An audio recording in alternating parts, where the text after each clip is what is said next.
Water పైన రంగోలీలో మేమైతే ఈరోజు అమ్మవారిని వేద్దామని చెప్పి స్టార్ట్ చేసాము. స్టార్ట్ చేసినప్పుడు కొంచెం డౌట్గానే ఉంది. ఎందుకంటే ఫర్ ద ఫస్ట్ టైం మేమైతే ఇంత డీటెయిలింగ్గా అమ్మవారిని వేయడము. నవరాత్రులు జరుగుతున్నాయి కదా, నవరాత్రి టైంలో ఇలా అమ్మవారిని వేద్దాము అని చెప్పి అనుకున్నాము.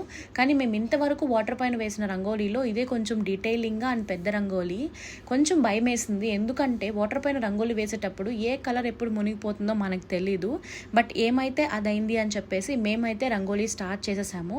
ఫస్ట్ అయితే మనం ఏం చేయాలంటే ఒక అవుట్లైన్ లాగా గీసుకోవాలి. మేము ఒక రిఫరెన్స్ పిక్చర్ అయితే తీసేసుకున్నాము. ఒక అవుట్లైన్ లాగా గీసుకున్నప్పుడు మనకు అర్థమైపోతుంది, అంటే మనం వేయాలనుకున్నది అదేనా కాదా అని చెప్పేసి. ఫస్ట్ టైం ఇంత పెద్ద బొమ్మ ట్రై చేసినా కానీ మాకు కొంచెం కాన్ఫిడెన్స్ అనేది వచ్చిందనమాట. ఎక్కడో కాన్ఫిడెన్స్ ఎక్కడ పోయింది అని చెప్తే ఇక్కడ ఐస్ వేసేటప్పుడు, ఎందుకంటే చాలా చిన్నగా డీటెయిలింగ్గా వేయాలి.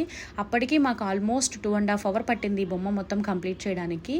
మీకు ఎలా అనిపించిందో ఖచ్చితంగా కమెంట్ అయితే చేయండి. అండ్ షేర్ చేయడం, లైక్ చేయడం, సబ్స్క్రైబ్ చేయడం అస్సలు మర్చిపోవద్దు.